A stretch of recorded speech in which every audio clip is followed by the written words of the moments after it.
Hi, I'm Dave, And I'm Tyler. and this is the Capcom Show. Welcome back, and after about a month long of a break, we're actually shooting a makeup episode today. And we're planning on coming back in a couple weeks and actually doing the episode for March, so stay tuned for that. We're not doing a current events episode today either because it wouldn't be current events anymore. We'd have to go back, pick a random date in February and go with that. I just feel like that's really arbitrary to do. I'm not doing that. So. Yeah, plus we were a little fucking busy, so we couldn't really keep track of everything that was going on. I got like 3 or 4 things going on in my personal life aside from this, so it's scheduling is fucking pain in the ass. So anyway, coming back, this episode this week, well, I guess for the month of February was originally planned to be on hierarchy and exploitation, being that the left libertarian values are mostly for absolving hierarchies more so and dealing with more exploitation as well. Whereas right libertarianism is, I would say, more dealing with consent, which is not atypical. I think that's the word to use for it. I don't know. It sounds correct to me. I would say, yeah, consent is the foundation more so. Well, one of them, Yes. in terms of the right, but the right doesn't really care about hierarchy. It's not about how society is organized as long as there's consent. That's really the whole basis of Right. anarcho-capitalism. So we're just gonna get right into it, I guess. So for the sake of the argument, hierarchy is, and as we state, we already went over this off the mic. Hierarchy, especially in a Marxist standpoint, is pretty much the same theory of labor, theory of value, kind of stuff that communism and communist thought, Marxist thought dictates. Is that the proletariat should own and have access to pretty much everything. But let's see here. There's the Bakunin. I still don't know if I'm pronouncing that name. I say it Bakunin is how I say it. Very, very good philosopher from the quick read up that I've done, and he's been brought up so many times. For those of you who are uncertain or unknowing, just a quick run through. I'm reading this right off the Wikipedia page right now. Bakunin's political beliefs rejected status and hierarchical forms of power in every name and shape, from the idea of God downwards in every form of hierarchical authority, whether emanating from the will of a sovereign or even from a state that allowed universal suffrage. So pretty much he just said anything that can have a hold over your state of mind is a hierarchy. It's a bit of an extreme. I would say that I actually have not. I've not heard of that extreme type of a position about it. Because organized religion, we can all say has some kind of power over a lot of people. We have fucking Joel Osteen and Ray Comfort having TV shows and mega churches and mansions preaching about a man who was helping the poor and homeless. I have one. I have one. Ironic. I know. I particularly have this one friend who he's a very well read Christian, but he absolutely despises Joel Osteen. Yeah, red Christians are honestly some of the weirdest people I've known a couple in my day, and it depends on how they are, on which way they skew on the whole authoritarian libertarian. He's a libertarian. Okay, yeah, I feel like so, that'd be a lot better because that you come in with the organized religion hate. Excuse me. I once knew a couple who were both of them indigenous descent. And oh boy, that was scary. They didn't have the idea of decolonization, which I don't think I've ever gone over with you. But I don't think so. That's something probably for a later episode or whatever. But pretty much it's the idea. Well, basis of it is decolonization is the idea that we're on. Oh yeah, I have actually stolen land. It was episode 1, stolen land. Okay. Decolonization is the idea, especially for like say America, that as white people, we live on stolen land. As European descent, we live on stolen land. Yes, we didn't steal it. Our ancestors did. We're just here as a product of it. Same thing with African American descent, Black Americans, they didn't steal the land. They were forced here. Their ancestors were forced to come here, so even they didn't actively steal the land. They're Yeah. just here again, byproduct. And I'm not blaming them for that. But the ones who should own most of the land here are the people who have been here for generations, longer than everyone else, which are, of course, indigenous people. The whole idea of decolonization is pretty much centered around that. This should be a land. Oh, essentially just a process of giving back. Yeah, it's a process of giving back, pretty much. Okay. One of the biggest things, especially with organized religion, is that the one of the biggest process of colonization was neutering any kind of dissent from the local life, which was, your gods aren't real. This God is. It's an organized religion that was, the Catholic Church came in and Christianized a lot of people. And I never really got that out of him. And he was not the greatest of people, anyways. I mean, he would go around I can't say male. They were non-binary. Both of them were. So Okay. the More masculine, more you'd say? masculine, I would say. Well, I can't, because there's a lot of info involved. He used he pronouns, so he, I guess I could say, he always said that that Christ is the way of communism. And it's like, you say that, but Christ has also been used to do a lot of fucking bad things in that name. And yes, I know there's a separation of Christ and Catholicism, but There's a lot of people who will, I mean, I would say mass majority of Christians will always cherry pick what they want, use it, and then disregard everything else. And I hate that. But essentially what Bakunin proposed, and I butchered that name, I don't care. Bakunin. I'm going to apologize for the rest of the time we're discussing this. I don't even know if it's correct. I'm probably not going to learn the correct pronunciation. I am terrible at pronunciations, I'm not going to lie. I do really well with pronunciations I see on a daily basis or that I've been around for my entire life. Something that's new to me, I've only read, can't fucking tell you. Yeah. So. Anyway. But pretty much what he said is that there should any hierarchy that can be oppressive is one that can alter the state of mind through subversion or some kind of force, like God, something about God or the state getting into your mind. It essentially comes down to free thought. Free thought is one of those things that's very ambiguous because you generally always from the beginning you're handed views from other people. Especially your parents. Obviously, like me growing up, I inherited a lot of my parents' views. It's because they have the most influence over you, and essentially, the family unit is itself hierarchical because obviously you have to have it in order to even take care of the baby. Changing their baby's diaper. You could say it's hierarchical, but it's not ruling over your baby. No, you know what I mean? It's not oppressing them. I guess that does make sense. Part of the whole, especially with the left, is and identity politics in general is like I mentioned, where I couldn't even fucking come up with like a whole idea of how to describe the couple that I was talking about because I couldn't. I couldn't. It was impossible.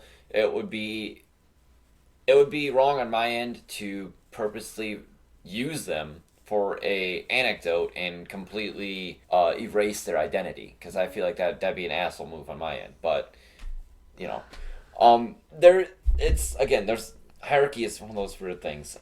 This is why a lot of ANCAPs have like such a problem, I guess, because hierarchy is a very ambiguous and subjective thing, right. And so it's like, well, because I have seen left anarchists say to abolish all forms of hierarchy, and it's like, well, if you broaden the spectrum enough, that's impossible. Oh yeah. Maslow's hierarchy, for instance, Maslow's hierarchy, for anyone who doesn't know, is pretty much the basis of.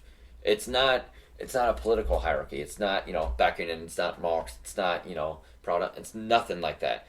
Maslow's hierarchy is pretty much the basis for which all society follows rule. And I wouldn't say rule. That's a bad term to use. I would say it's guidelines. Guidelines, yeah. Okay. It's been a while since I've learned up on Maslow's hierarchy, but it's pretty much it's a sociology aspect. It's not any give or take political compass bullshit. It's set in stone. So that's again, that's pretty much when you broaden it enough, you're going into that hierarchy, and at that point, it becomes non-existent. It's how communities are set up. It's your parents, your teachers, your And see, this is why, like I said, ANCAPs have a problem with yeah. the Everything is there's a lot of subjective values that are unaccounted for. yeah, and so the bottom line is okay. Specifically, what is the determining process between what hierarchy you can abolish for a justice sense, and then what hierarchies are, well, if it'd be good if we can abolish them, but we can live with them. You know what I mean? I would, for the sake of argument, say obviously abolishing Maslow's hierarchy is going to be some fucking feat, because it's been I would say it's been bred into every human alive right now, but it's not impossible. The human brain is a fucking magnificent piece of technology, I guess, if you want to call it that. Probably one of the most complex. Yeah, so nothing is impossible so long as you try. But for right now, or you know. but for right now, I'd say that's But yeah, a little far fetched. And on that same vein, I was actually thinking off topic a couple weeks back, and because I realized like I even have my own ideological struggles within my own self every now and then about like the whole like if praxeology is concerned. I've come to the realization that an anarchist timeline, an out timeline, is almost unreachable. There's a lot of stuff to be done in order to reach that point. I've made peace with that, but what keeps me going with this whole stuff is like the whole thing of somewhere down the line, my children's children could have a better life and a better opportunity than I could ever have, especially with this stuff. And I feel like I'd be doing them a disservice if I'm just like, fuck that, they can do it. Yeah. It's the idea of living through hope. Mm-hmm. But the whole thing with hierarchy is, I want to say, especially the whole removing the subjectivity of it is, in relation to Bakunin, and I did a quick quotation read over with this off mic, and I quote: "The liberty of man consists solely in this, that he obeys the laws of nature because he has himself recognized them as such," Maslow's, "and not because they have been imposed upon him externally by any foreign will whatsoever, human or divine, collective or individual." So, again, that's like, it's recognizing that Maslow's hierarchy exists, and that one's normal. That one's fine. It's the natural way of life. But you have, say, with organized religion, you have that. Mm-hmm. That's a hierarchy. It's fucking plain and simple at this point. Yeah. You have the hierarchy of the state. You have the hierarchy of a party system. All that being abolished would do tremendous for freedom of travel, freedom of free will, free thought.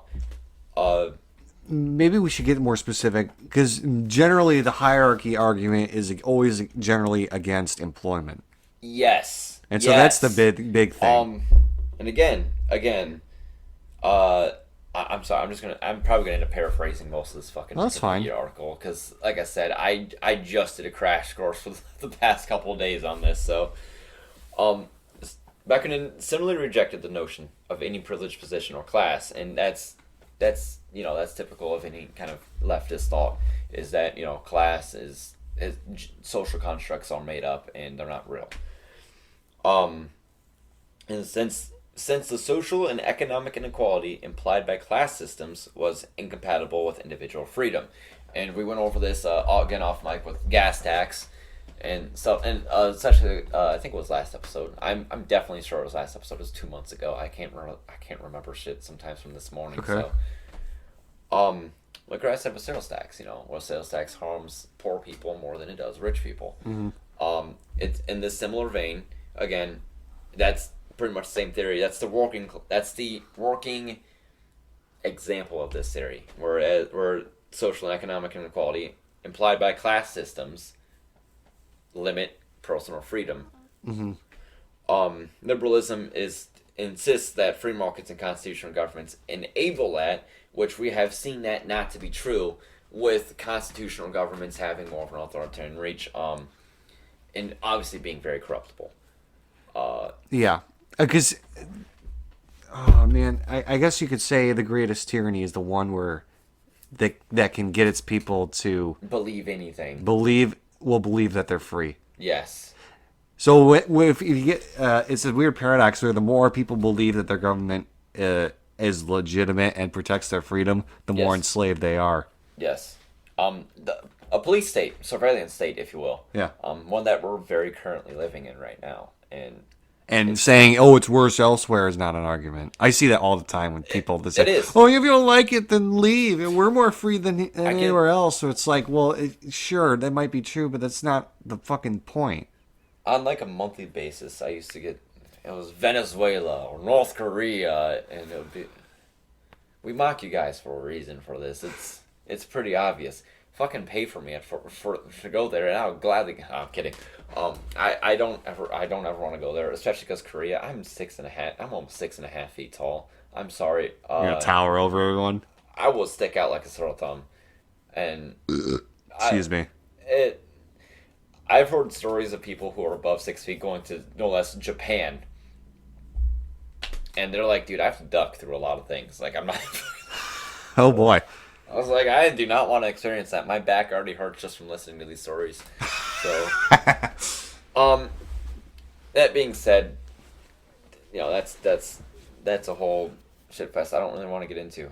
Venezuela, every communist country around states that are around today, with the exception of one or two, have been embargoed so heavily by the United States and by their imperialism that they are set up to fail. Because they cannot trade or they cannot participate in the global economy, and thus their people suffers for it. Again, there's your hierarchy right there, where you have an economic powerhouse coming in and saying, "You are different from us. We're not doing business with you. My friends aren't doing business with you. Anyone tries to be your friend and does business with you, they get sanctioned as well." And that's one of the worst kind of economic hierarchies that exist in the world today. Cuba. It was actually recently brought up a lot. For those of you, don't know, are in completely out of it. Cuba has 100% literacy rate. They're very smart. It's reported. Well, actually, their literacy. Educated. I wouldn't say smart. Well, no, it's about their literacy rate. I've seen a lot of people say, "Oh, well, they have a high literacy rate." Well, what's the literacy rate based off of? It's very lower.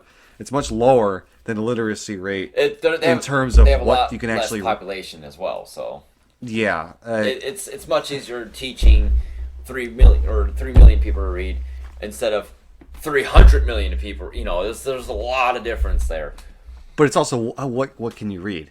Exactly. What are they basically like? Okay, read what specifically? Is it really fucking? I go to the store like real basic shit, or it's like complex stuff like we're talking about today. Yeah. It's like, what's your basis? I've seen some people in the ANCAP groups explain that. I think an episode of Tom Woods, he had a guy from Cuba explain the literacy rates too.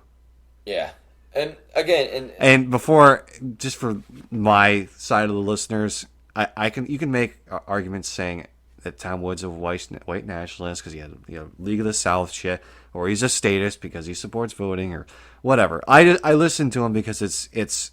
I find it intellectually stimulating. I don't agree with everything he says. I'm just saying I find it interesting. Okay? That's why I listen to him. Oh, yeah. Yeah. Then, I have no shame. There have been some people in the past that I've listened to where it's like, this person, I don't like him. But they bring up good points. It's interesting, yes. Yeah. It's something that makes you think. Again, I hate using this because I agree with almost everything he says, but Bo of the fifth column. So... I can't say I hate him because a lot of things that he talks about and a lot of the points he gives, I fucking agree with him. Like, yeah, he makes sense. He makes good points. I will say. I like listening to him because he stimulates the politically stimulate. I will say I can't word today. The only thing with him is that I wish he went more into anarchist principles and explaining why the democratic base he has is inconsistent with them. Yes. That's the thing, is he really doesn't do that very much. He could.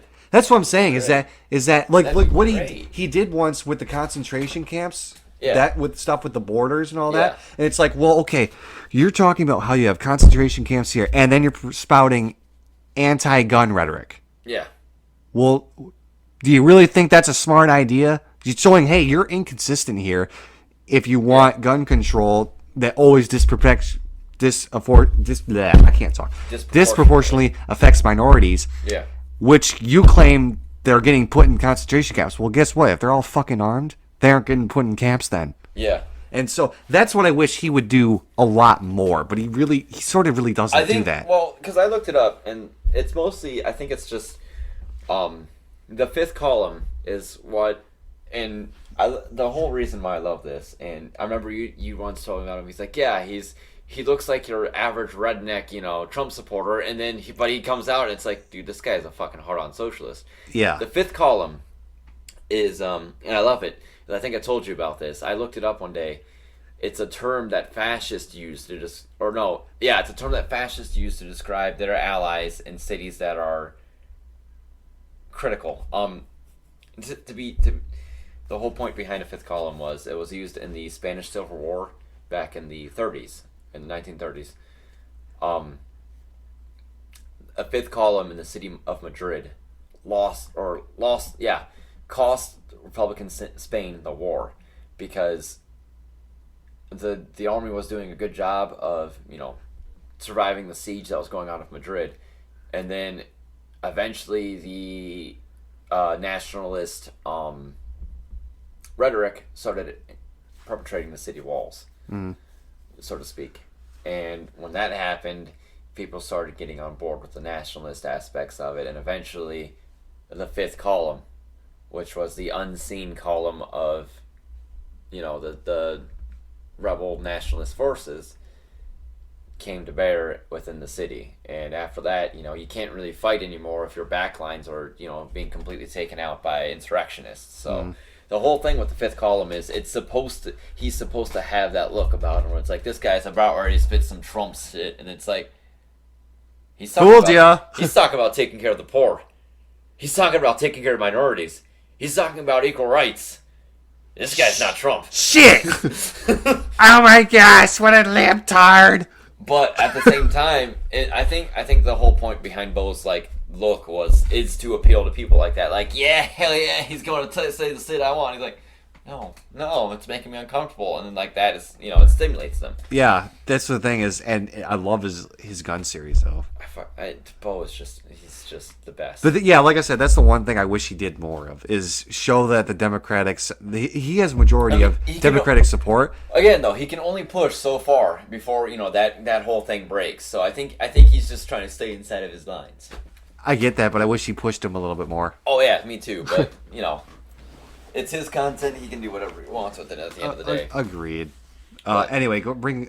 We got completely. Sorry, we're talking about God, Emperor, Bo, but okay. So I guess the main thing though is bringing it back to hierarchy regarding employment, because that's one of the things that obviously the left.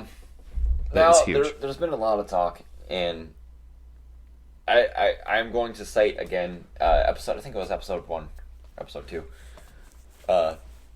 Of there is an inherent coercion with capitalism, especially under the state.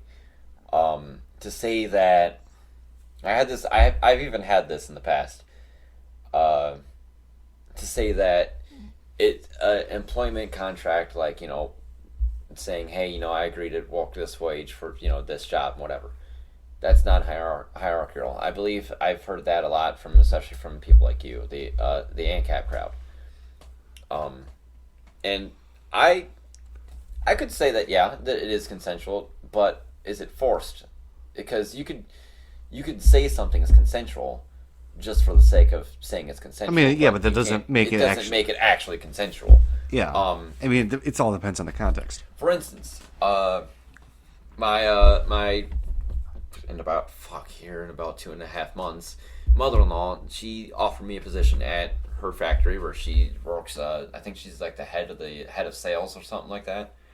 It'll be starting It'd be based, base pay of $12 an hour, which is what I was making when I was doing material, and what I will be when I actually get my material job back. Now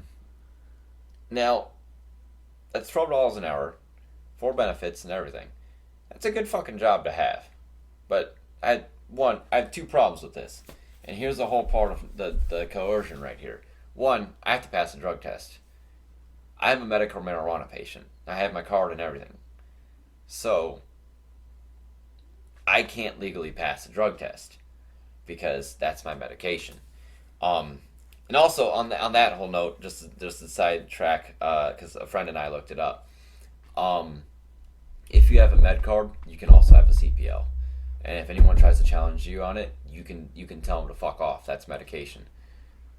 Oh, okay. Yeah, in the state of Michigan, it's considered medication. So, which is good because some states have say, oh, you have a medical. It's marijuana. You can't do that. You can't. Then now you can't have a gun, which is fucking stupid. But in the state of Michigan, at least, it's considered medical. It's a medication. So they can't say no, we can't do that because. Okay, so the drug test thing, this is in general something of a determining process. It's okay. So the business is doing this.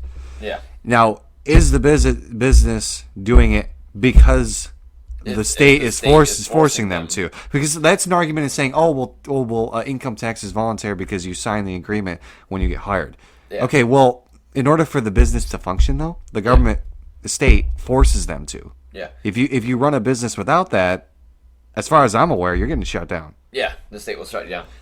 And I like this though. The state does not force businesses to run entry drug tests. Okay, that's completely business choice. Yes, I have, and I hate using anecdotal evidence because it's not consistent, but I have a very good one that I can back up with other empirical and circumstantial evidence. A manager at mine I'm not going to name the corporation on an open mic because I work for them still. But it's my fast food job. A former manager, he went to a job that I was actually another factory that was closer to home that wanted to pay me $1 more. The reason why I didn't take it is because by the time I would get in there and get all that raise to get me back to where I was, I'd have my normal job back and I'd be making more where I'm at now. So. I didn't take it because opportunities arose at my current job that I could see is better than I could at that job. And that there again, that's the whole thing of I made the choice now to stay with my current employer. So that's again, that's the consent right there. I made that choice. But they didn't do an entry level drug test on him, and he smokes weed every fucking day. So. He's not a medical patient either. He doesn't have a med card. I don't think. He never mentioned it. So, but they only test if they have reason to believe you're on the clock on drugs or if you get in an accident, which OSHA does say that if you have an accident, that is the state forced drug test, which I believe that's a good idea. I mean, that's definitely understandable. Yeah, that's understandable. I would be pretty pissed if I find out my coworker ran me over a high-low because he was so fucking stoned he couldn't fucking... That's definitely a safety hazard. Yeah, that is definitely a safety hazard, and I agree with that. A lot of the shit that OSHA does, I do definitely agree with, because a lot of the shit that OSHA does is like, this is for your safety. Like, this is literally a safety hazard. Yeah. People can fucking die like this, but okay, it's cool. Be unsafe. Fucking die. See how I care. But it was more, I could have gone there and, got a job and everything because they didn't have the entry-level drug test. There's a lot of other jobs I could also take, but they do hair follicle tests on entry. So even if I were to... I've never done a hair follicle test. How much more... It goes back 90 days. Okay, well, obviously, weed stays in your system for, what, at least a month? It stays in your for a month, but your hair is a measuring timetable from when Yeah. So obviously the longer unless you shaved right before there. Yeah, they'll find armpit hair. They'll find everything. So I mean, unless you want that bikini wax, man, you better start. Oh, jeez. Will they really get whatever the longest hair is on your body? They will go for any hair that they can find that that can tell them. So unless you want to just go full slipstream and shave off the beard, shave off the hair, the armpits, the body hair, the pubes, and your butt hair. Yeah, unless you want to go that deep for a job. That includes legs and arms. Wow, it that ain't would fucking worth it, man. It ain't I ain't doing that. Yeah, Wow. that job paid $25 an hour. So, oh damn, man, yeah. that's more than what I make. Yeah, by a good I amount. would kill to make that money, but I had a discussion though. Like they're like, well, why do you keep this job? I'm like, I keep this job because it's close to me. I'm on it's a small business. I'm on a first name basis with the person who signs my checks. So, I talk to him every day pretty much. Any day he's there and I'm there, I speak to him. I tell him how I'm feeling about the company and everything, and hello, hi, good morning, how are you? Whatever. You go on. Exchange pleasantries. Go on. And I like that because it establishes a human connection between employer and employee. It's all fake though because he's very good at being emotionless when he needs to be. But at the same time, he's very good at being, he's literally kept people around because we all decently strict with our attendance policy. But at the same time, it's like, hey, dude, I'm working a second job, and sometimes I have to say later, hey, my wife's sick, or something like this. Or He's something like, with my kid, and I like, can't find a babysitter. Or... Yeah, he's like, you know what? I don't care. You still have your job. He's not going to be like, well, then fuck you, get out of my... If you can't, he's not going to do that. He understands people struggle, and, he makes it. He's one of those people who he worked, like, he even told me, when he was my age, he was doing what I was doing. He was, he started from the bottom, now he's here, So, yeah, he understands the struggle. Uh-huh. So, he cuts a lot of people some slack. That's one of the reasons why I'm saying, again, that's all choice. What isn't choice, though, is me, taking my experience and fucking off somewhere else with it and making more money. That's not my choice. Again, there's entry-level drug tests that I have to pass that I can't pass based on medication. And then there was the whole thing of, well, what's stopping you from getting a degree? I don't have the money for it. I don't have the time for it. There's money and time are one of the biggest things that people don't understand about degrees. I have so many things going on in my life. I can't stop and go to school, which pains me to say because I've been gearing up just to go back to school for engineering. Okay.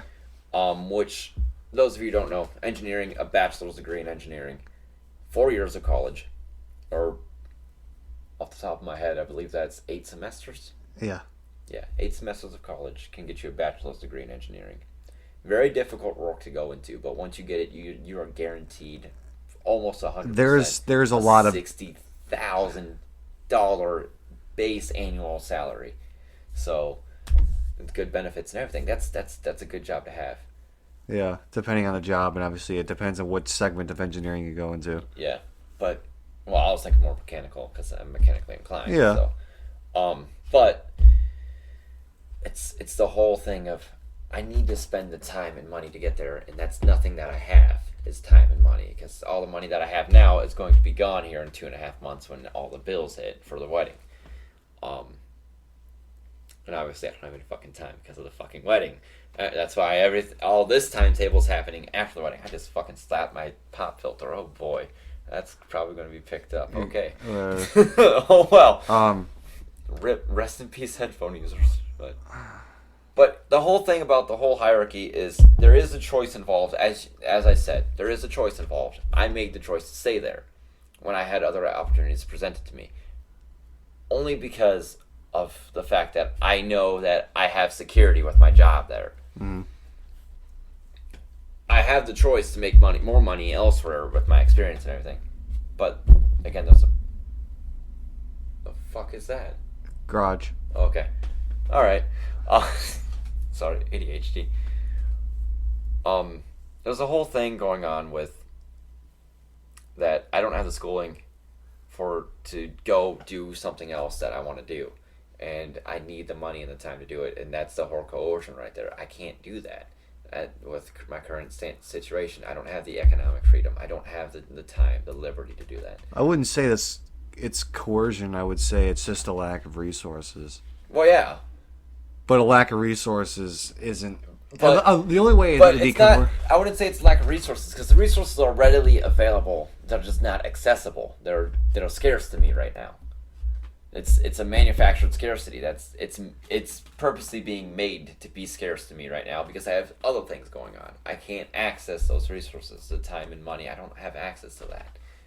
I feel like that's another reason. I would say time is always a limited commodity. We all got the same. I've heard the Right. same. We've all Right. got the same 24 hours in a day. Right. Yes, but it's not. I wouldn't say it as a matter of limited limitations. I think it's a matter of accessibility. I have to work two jobs to fund this and fund that. I actually fuck that. At the end of this month, I'm leaving my second job because that's way too much stress for a minimum wage job, and I'm going back to solely working in a factory. But that's beside the point. I'll have more time, and thus, yeah, I guess it's again. I'm kind of bringing it up on myself, but there's a lot of things going on. Again, anecdotal evidence is shit evidence, but I would say it's all going back to what is the limiting option? What is the limiting factor here?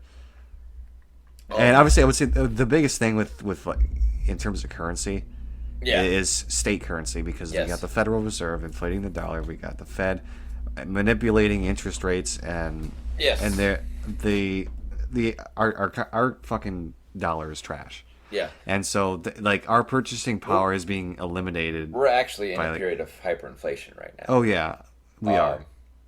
Everything you see, minimum wage wanting to be going up, everything. It's not the cause, it's the symptom of hyperinflation. So, And that'd be one thing I'd have to say in regards to inflation in currency is because it devalues all of our purchasing power. yes. And so that's one of those things. Another thing with the college too is the social stigma regarding higher education is Yeah. being so pushed to it's like, oh, trades are making a comeback now. trades are making a heavy comeback, and that's why I want people to get in more in trades. Having a trade in your repertoire, in your vocabulary, in your knowledge, is something that is almost Always useful. yes. My dad worked 24 years in the Coast Guard. He dude, that person needs to chill out with their fucking garage door. But 24 years in the Coast Guard. He has a lot of engineering. He was an engineer, all the way through.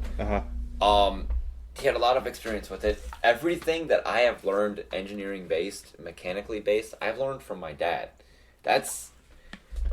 I know shit that people have to go to school for. I know how to do an oil change. I know how to change a car. I know, like, a lot of that stuff. Oh yeah, you can Google it, but you'd be surprised, man. It's one thing to Google it. It's if you don't have the actual expertise. Not mention Google anymore.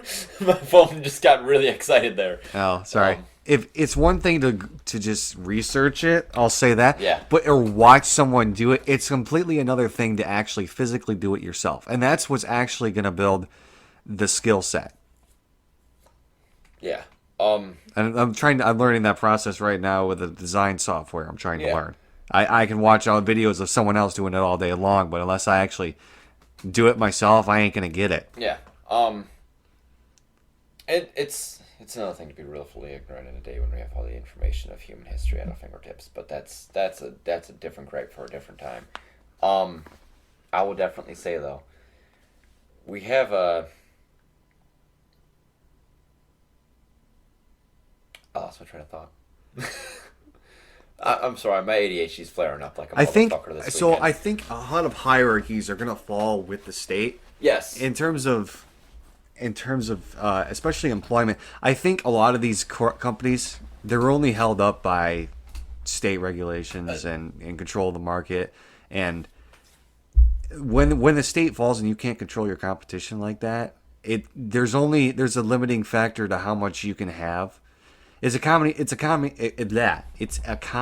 of scale. Yes. You know what I mean? That's the Yes. thing, is that it's more so, I think once the state falls, the large corporation really isn't going to be much of a thing anymore. I think it's going to be so decentralized, and we're going to have the what we call small businesses. You know what I mean? Yeah. Because You know what? I'm fine with small businesses too, because a lot of times, like I said earlier, especially with my job, there's a lot. It's a lot more horizontally ran than it is vertically ran. that's the thing too, is that you can only control so much before you have inefficiencies in the system. Yeah. And like I would say the same thing about look at our current state in terms of representation. Do you think we've only got two fucking parties? Both of them are private fucking corporations. They pick who you get to vote for, not us. So, and the thing is that, like, how many people would actually say they feel represented? Hardly no one. I would wager that those 4 of them, because 2016 brought a lot of voter base to the libertarian party, and Green Party are the other. They're slowly gaining ground, but it's going to be a while before they can even compete. I would say. I'm going to save the rest of that argument for our next topic on that. For our next topic on the list of hierarchy based. I have a very interesting voting strategy or voting argument, but I'm gonna keep it in my back pocket for now. Do you think we should need? How much more do we need to talk about hierarchy? I think we're almost done with this, to be honest. I would say employment is itself a hierarchy. Employment is a hierarchy, but there's a lot of nuance with it, I would say. Just last piece of something that I could actually run was my one of the opportunities that I mentioned was I could, and I told this to my fiance and everything. I could be running a shift this time next year by myself, like me being a supervisor. All I need to do is learn die setting, which I'm already doing now. Then I'll have to learn, obviously, how to do all the supervising and stuff, and then boom, I have my own shift. But the only reason why is because my third shift supervisor is getting fed up with being made to do all the work and pick up all the slack from the other 2 shifts. My second shift supervisor is getting fucking tired of all the bullshit that keeps going on his shift. He's tired of all the drama. He wants out. And this dude has at least 3 years experience in the most basic of things. He's had 12 years experience in plastic injection, okay? The only reason why he can't find a job anywhere else at any other plastic factory is because he doesn't have the paper saying that he actually knows it. Like, he doesn't have a degree or certificate? Yeah, he doesn't have a certificate. He has to pay money to make more money. He doesn't have the access for that. And that's coercion right there. He can't leave his job to go to a better paying job. He can't leave his job to go get a job that has better benefits, better pay, and everything, because they want him to prove without giving him a chance. Well, they want to prove, as in a fucking piece of paper saying, "Hey, here's proof." Well, I mean, that's. I've seen his resume, dude. I would fucking hire him right off the bat. 12 years experience, 10 of those being die setting and processing. Some idiot could go through the schooling and think they know everything, come in fresh, out of school, and fuck up all my machines. And not know shit. Yeah. Like, he knows what he's doing, but he has to work on experience. And I explained this. I have 5 years in operating. I know exactly how to do it. Like, I will watch Netflix. I'll watch YouTube at my press. Like, when I'm doing press op stuff, making and assembling parts, everything's muscle memory at this point. I know what I'm looking for. I know what I'm doing. My brain will literally just boom in autopilot, and everything's muscle memory. That's when you're doing a job for 10 years. At that point, you know what you're doing. You know exactly what you're doing. Everything is. I think what's the expertise level is like 10,000 hours. Once you got 10,000 hours, you're a master. You're a fucking master. Yeah. I think at that point I would hire him. I would hire him. I'd give him a chance because he might make a couple mistakes, but everyone makes a couple mistakes when they're in a new environment. It's just it's human nature. It's stress factor. Yeah. I would definitely say that's some kind of hierarchy imposing on him. He can't do that because now he has to do this, and this, and okay, I just got freaked out by my own keychain. I would say, don't mind that.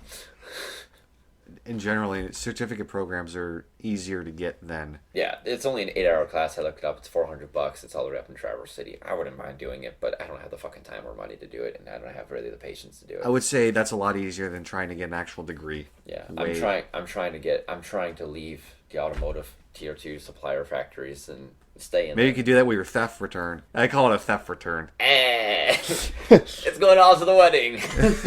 That's right. Okay. Most of the time, usually with my tax return, I usually end up getting like stuff that I want or need, like something big, like a new gun or a computer that I barely ever use. That was a bad idea, but it's starting to pay off now. But yeah. Anyway, but yeah, that's pretty much it. Should we move on to exploitation? There is one more bullet that we could probably go over. Oh, okay. If you want to leave it, we're more than welcome to, and we can come back to it at the end. What's the last bullet? Conflict resolution and the implementation of a non-hierarchical society. Oh yeah. Oh, so this is going back to the voting. Yes, this is definitely going back to the voting. Okay. Because the voting, electoral politics in itself is a hierarchy. In America, we have two major parties: the Republican National Committee and the Democratic National Committee, the RNC and DNC. Actually, I think it's the GOP, formerly for the RNC. I don't fucking know. Point is, it's a GOP. Alphabet boys. Yeah, is what they're called. They're little shits who take my money and fucking give me nothing in return. Except my roads. Except, and in the state of Michigan, very fucking bad roads too. Here's your pothole. Yeah, dude, I had a fucking one that almost ate my car the other day. Did you see that video of the cop car that was flooring Oh, it? fuck. It Boom! Jumps over the intersection and just proceeds to land and then flip. I love it. I know. That was hilarious. I love it. There wasn't even any potholes involved in that. They were just being stupid. Oh, I thought he ran over a pothole, and that's what. No, it was a raised intersection. It's a civil engineering thing. It's a raised intersection that it helps with traffic or something. But he was doing at least 80 or 90. The only time I've ever gotten air in my car, which don't ever do. The reason why is the mechanics of how that car goes. Once the tires leave the road, they speed up because if you're on that accelerator, fucking wheels start spinning. They have no resistance. You hit the ground and your car is going to go from 88 to 90 and then immediately go, oh shit. And it's just going to start losing control. Yeah. As your wheels are trying to, get back to, being with resistance. And this all happens like that. For instance, there was a railroad out on my way to a mutual friends that I mentioned off mic. And I one night found it. I was in a hurry. I had dabs waiting for me. I was in a hurry. I was trying to get there. I was like, fuck yeah, weed. But I found the railroad tracks. Okay, this thing has a fucking incline. You notice you're going up onto the railroad tracks. I hit that doing 80 miles an hour, and I knew I'm like, I want to see how fast I can get before I hit the railroad tracks. What I didn't think is my 2-ton car was going to go yeet over the railroad tracks and end up on the next side with me almost off the road. I was only out of contact with the ground maybe about half a second, and I almost went off the road into the ditch. There wasn't much of a change in speed from the time I left the ground to the time I got back on. So, that cop car, he cleared the fucking intersection, so he was doing at least 80 or 90. He was flying through that thing. Yeah. So you got it. Remind me to tell you a story when we're done. All right. But anyway, we keep getting sidetracked. I'm sorry. There was a lot of. It's been 2 months, so there's been a lot of things thrown around in my mind right now. But conflict resolution and implementation of a non-hierarchical society pretty much dictates that in order to the whole electoral politics of conflict resolution, if these two parties hold most of the public eye. I'd say 90% of it. Yes. 2016, we saw a rise where actually one party, if they didn't exist, were to impact election, and that was the state of Michigan. Jill Stein had such a large, of the Green Party, had such a lead because Michigan loves Bernie Sanders. And a lot of when he got out of the nomination, I see a lot of. There was a very big split between Clinton and Stein.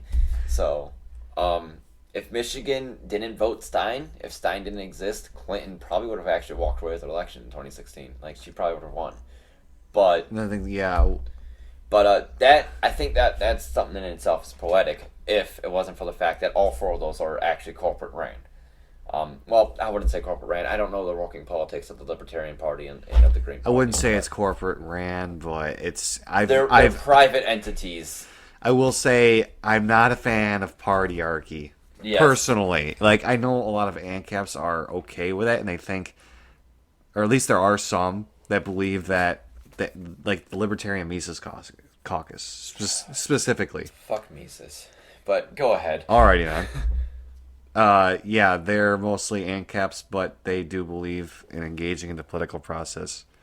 Like they originally, If you're an anarchist, the first thing you should do when someone says, "Hey, maybe we should vote in the state," is, "Hey, maybe you should go fuck yourself." this is one of those things where I love Samuel Edward Conkin's view of, because he hated the idea of putting a libertarian into a political party. Yeah, And that's actually originally, if you're harking back to George Washington, keep in mind this nation was founded on mostly liberal or libertarian values. classical liberal. Classical libertarian. Yes. That's the real reason why I said, "Hey, no fucking or no political parties." And then he died, and they're like, "Hey guys, political parties, you can make money off this." Right. And then yeah. So and then now he ended up getting fucked over by it. So, but we need to go back to George Washington, because even though he was a slave owner, at least he had some basic good ideas. A lot of the founding fathers had some good ideas. It's just they were very inconsistent with them. They were very inconsistent, and they didn't stand the test of time. Eventually, they were brilliant for their time. But but now they're like, wow, this is really bad. But they had no way of knowing, so you can't. They were really half-assing their and liberty. all of them were slave owners. But again, that's beside the point. Yeah. I think another topic we should eventually get to is the whole argument saying, anarchy will never happen. We'll get to that in another episode. As I said earlier, I don't think we'll ever see it in our lifetimes, but maybe not. It's possible down but the road, 100 years. I can see it within it's a goal. 200 years or so. It's definitely a good goal to shoot for. Yeah. A lot of work needs to be done though.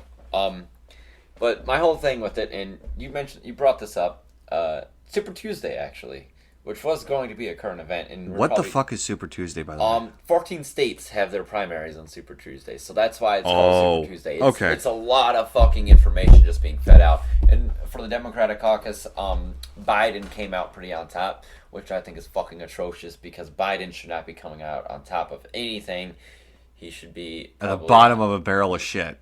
Or at least in a hospital getting treated for Alzheimer's or some kind of dementia, because he definitely shows the signs of dementia. I don't like to think about him. I would have thought that it would have came down to Warren or Sanders, not Biden or Sanders. But I mean, it's a play by the DNC to have Warren stay in. The DNC, I feel like, is really trying to fuck Bernie again. They're trying to. Well, you're a corporation, you're a private corporation. Would you want a socialist having that much power? No. Because as soon as the first thing that he's going to do is he's going to go right after private corporations, which is what you are. So no, you're not going to want that. Yeah. The only way Bernie is ever going to win is if he runs by himself. And, I mean, that's usually what he does. He pretty much runs by himself. He's only a Democrat in name, so. But the whole point about this, and you brought this up to me, where, I have to bring my phone back over here and look at this. What was it, where it's like the whole thing about, the real anarchist, fake anarchist thing of voting and not voting. Yeah, that's the whole thing. And what my thing that a lot of anarchists, left anarchists, do, more left anarchists vote than right anarchists, from what I can gather. Yes, there is a reason for that. Yeah, I think it's more so your drive for democracy. Yes, I mean, I'm just gonna run up and just read what I wrote. Okay, so it was a piece about voting as harm reduction, and it was pretty much like, it's the idea that harm reduction is in electoral politics a fucking lie, and it pretty much is. Our system is out of our hands. We just get to say, hey, it'd be nice, and then they might be like, you know what? We'll consider it, or fuck you. Yeah. So anyways, and this is verbatim, I'm reading through the text that I sent him. So harm reduction is essential to democracy anyway. It's the idea of picking the most powerful candidate that represents your values and fighting any values that you don't represent. So like, I do support Sanders, and I am participating in this election. I believe it, and I do. I go on to say why this. Actually, you know what? I'm just gonna keep reading because I just realized I'm reading this as I'm going, and I fucking so say I'm voting Bernie this year. I'm doing it because I can survive 4 more years of Trump.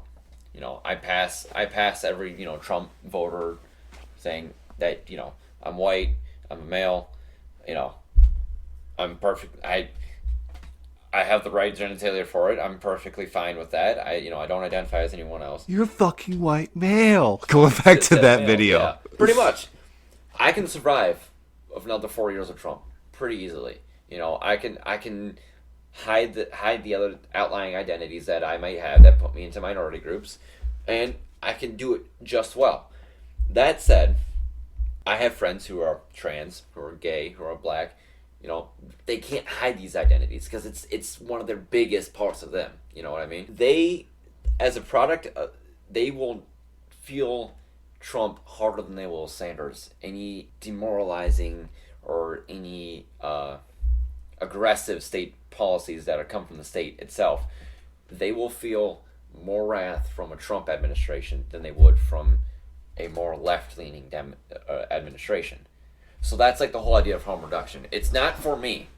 I can survive either one. It's for them. These are people who I recognize as part of my community. It's voting for my community. It's voting for my commune.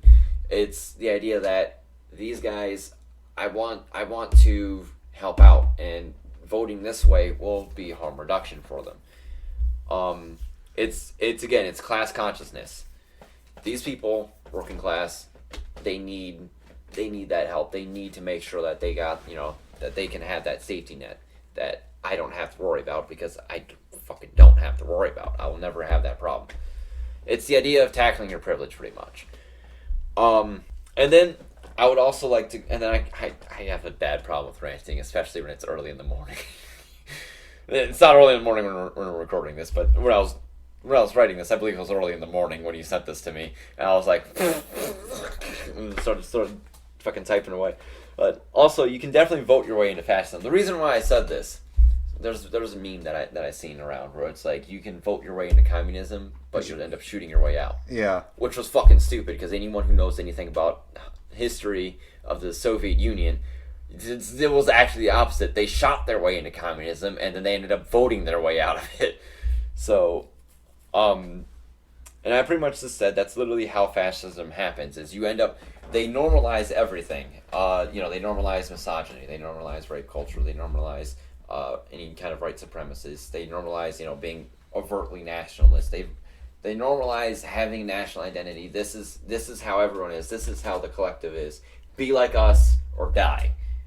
And that's pretty much what fascism becomes. It's a collectivist idea that there's a national identity, and they use a hierarchy to impose it on everyone else. Anyone who's different they're not us. You're not one of us. Leave or be cold. That's pretty much the whole basis of that idea. And they do that by propaganda. They normalize all these things. They make jokes about it. They remove the harmful elements and dress it up in a nice little pony, like fucking slap the bow on it.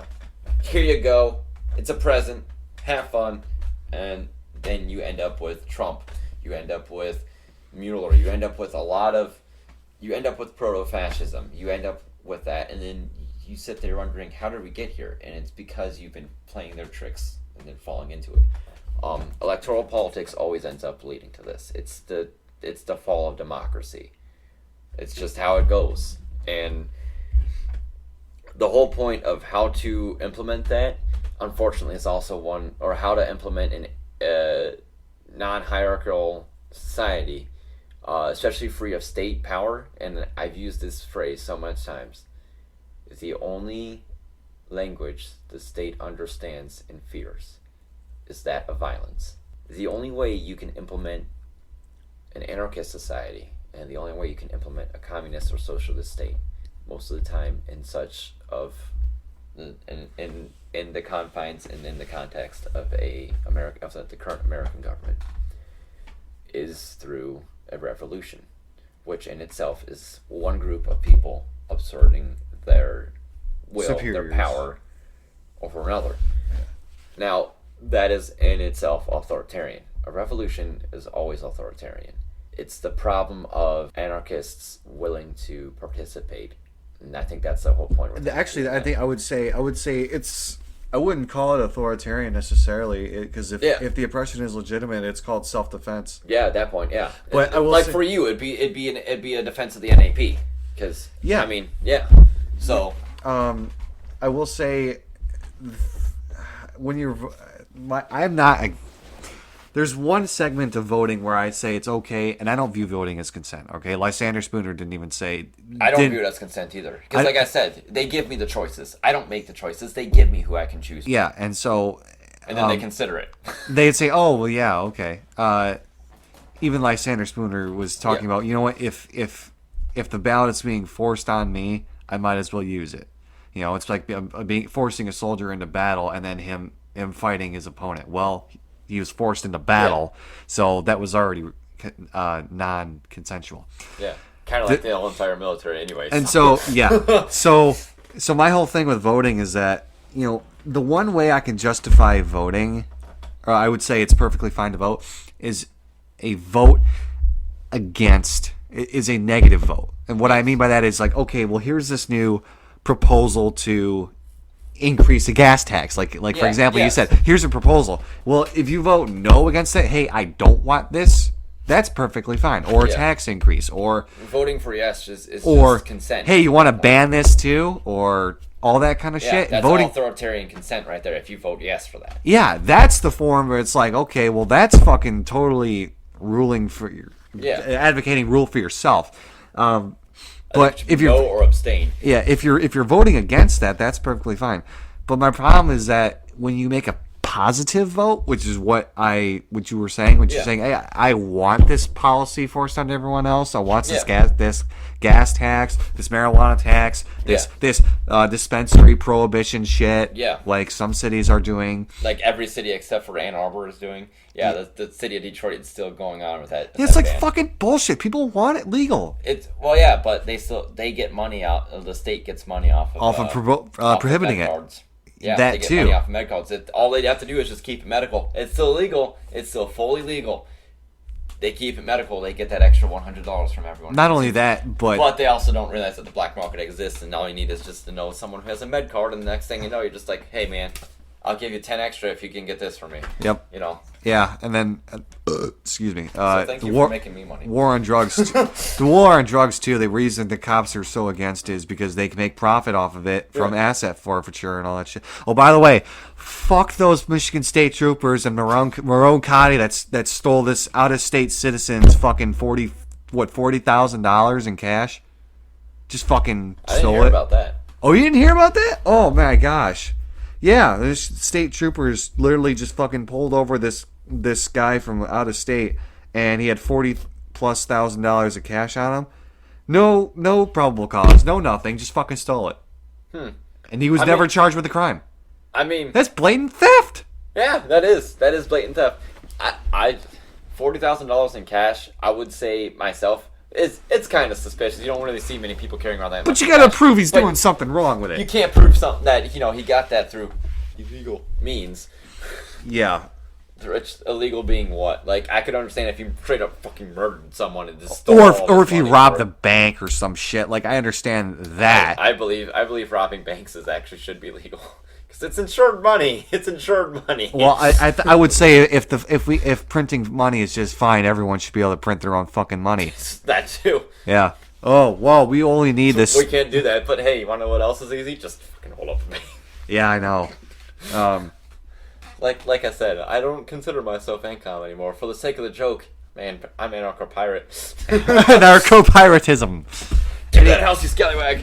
Anyway, bringing it back to the positive voting thing, is anytime you're voting in a positive sense like that, all of it boils down to appealing to the rule of others. Yes. And that's the thing. It's like, I want this person in the hierarchical position above me.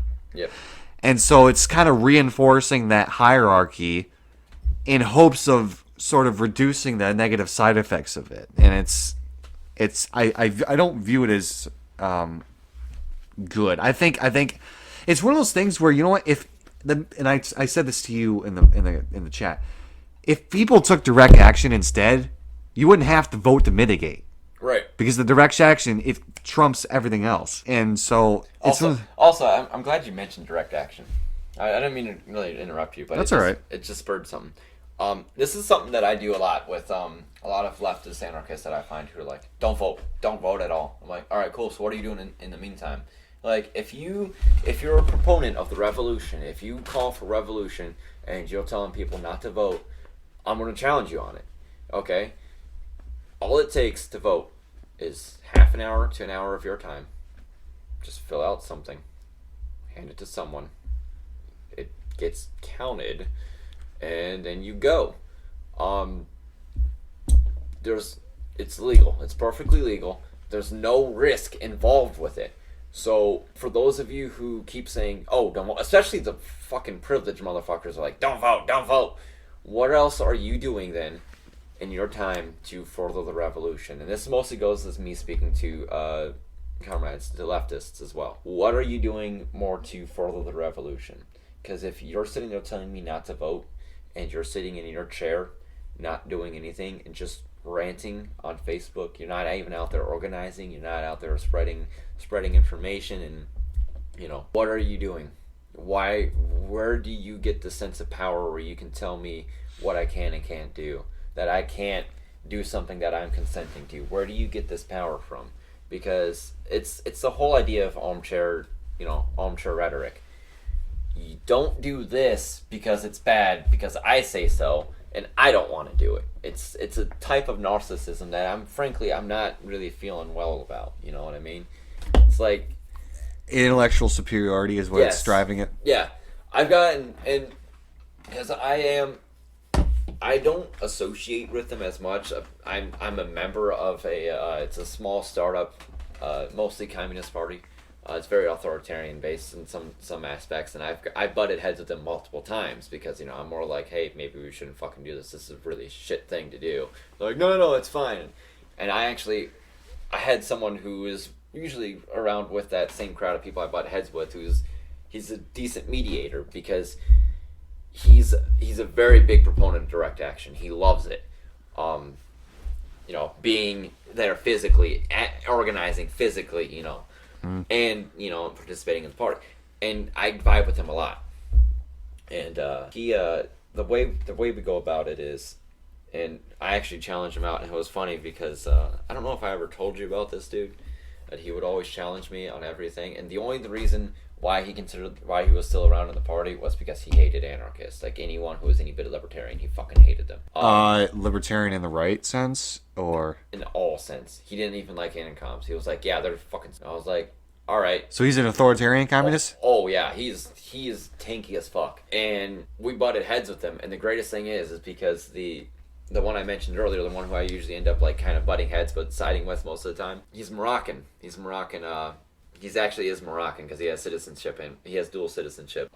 He applied for it and got it, but he's also Moroccan descent. And he called him out on his bullshit and said, well, I forgot what context was, because this was back in January, like after we filmed or after we did our January episode. He called him white, and it was great. Oh boy.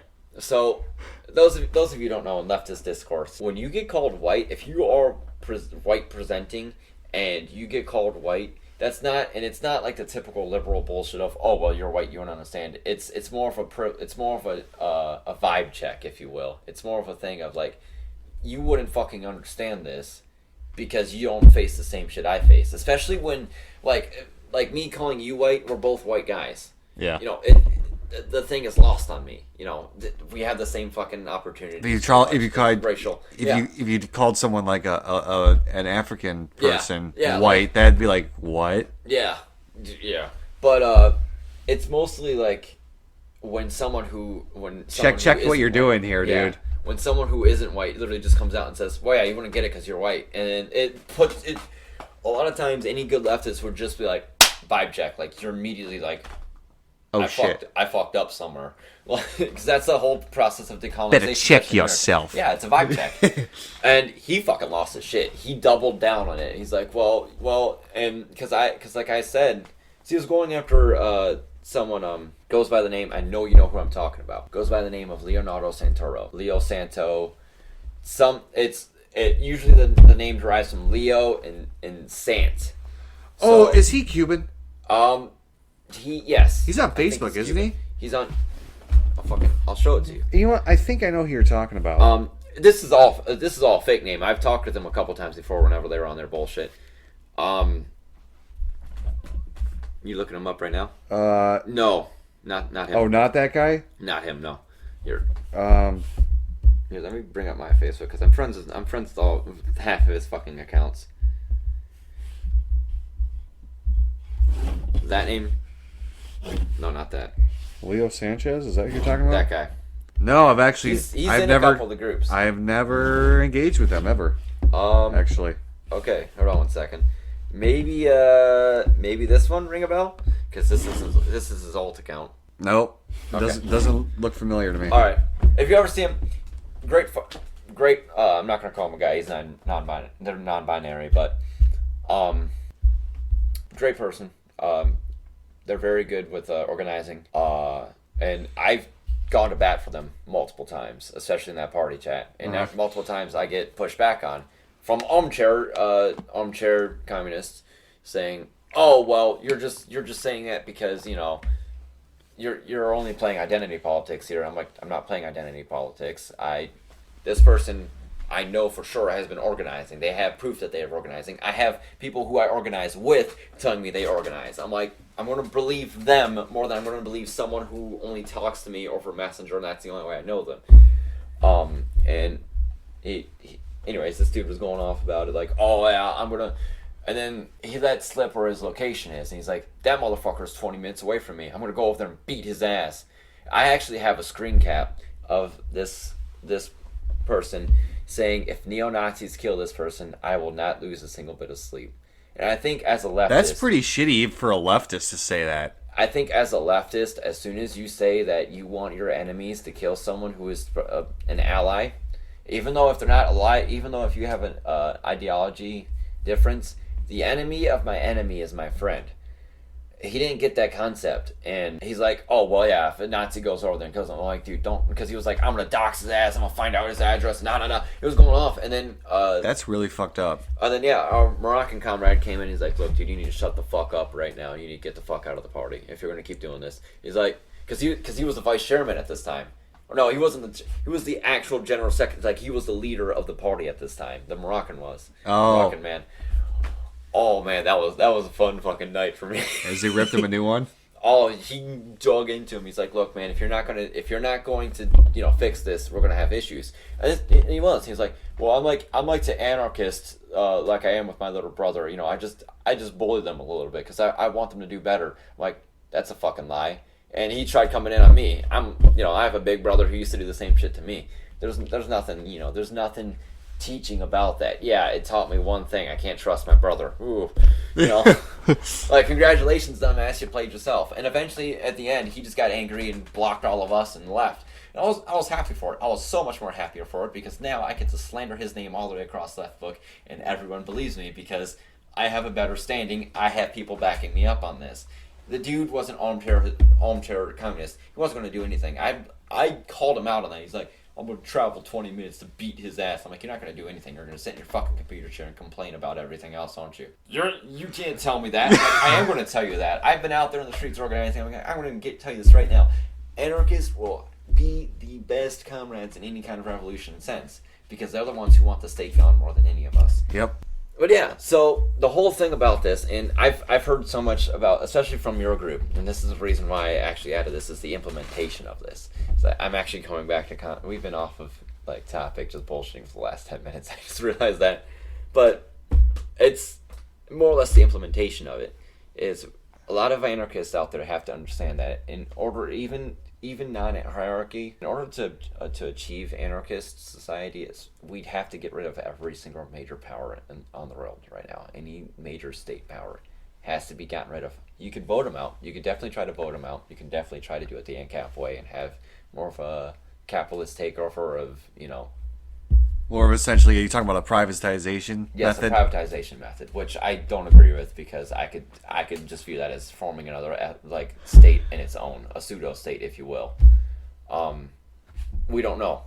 We don't know if that will happen or not. It's never been tried. Actually, it has. I've showed you. It's the banana republics, and I think that was more or less a bad thing to have happen. But again, that's our only working definition, was banana republics, and it was propped up by the United States because its opponents were communists in the Cold War.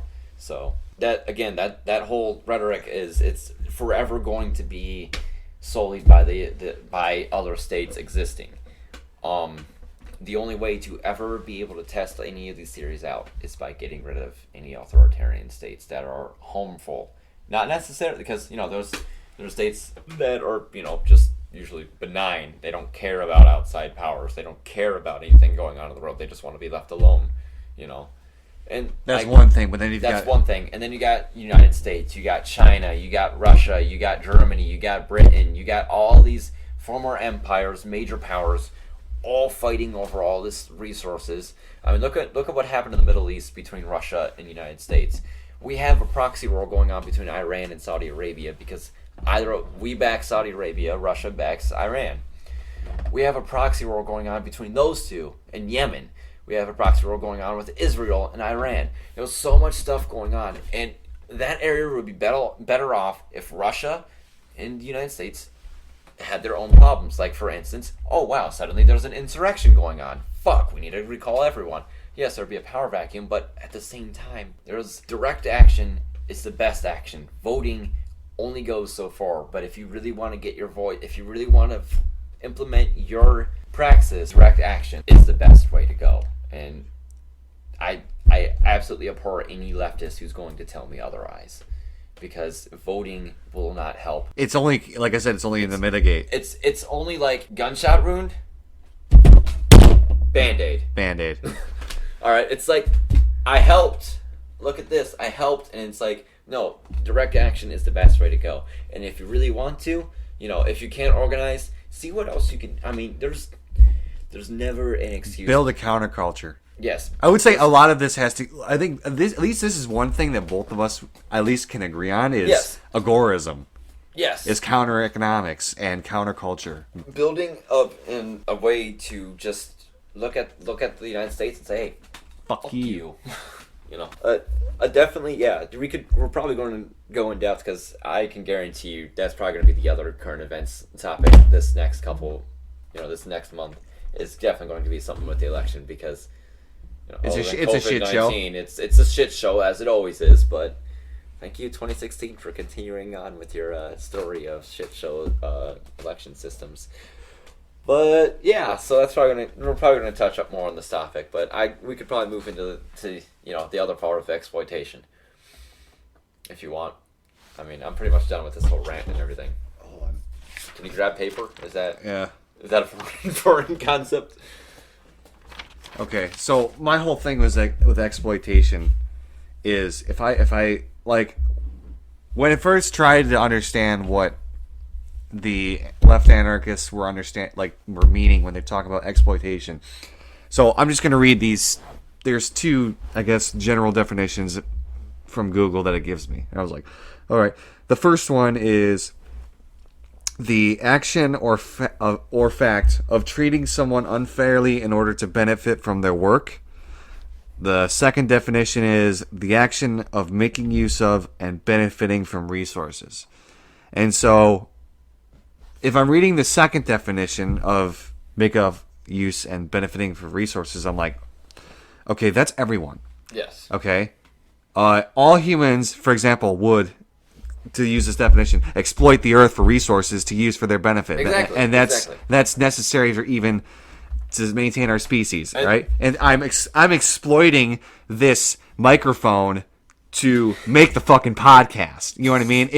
I'm using something, yes. But my problem is, just because I'm using or deriving use from, it doesn't mean there's a victim being produced. It's amoral. It's not immoral, it's amoral. It's not, it's not good or evil. It just is. However, though, context goes a long ways with this. Now, like I said when we went through this off mic, the second one is, I would say, the more authoritarian. The first one being more libertarian. I love the way that works out. The second one, because I don't plan on staying on this long because it's authoritarian politics, but the second one is pretty much a decolonization, if you will. China's investments in Africa. I know it's going to be a sore subject for a lot more of the people who skew authoritarian who listen to this from my end.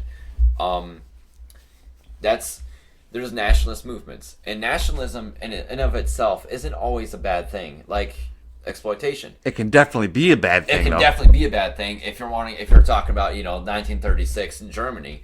But I mean, in the same sense, Poland still is nationalist, and you guys got to confront that, but that's a different story. They still are nationalist because I guess they're just aggressive. I don't know.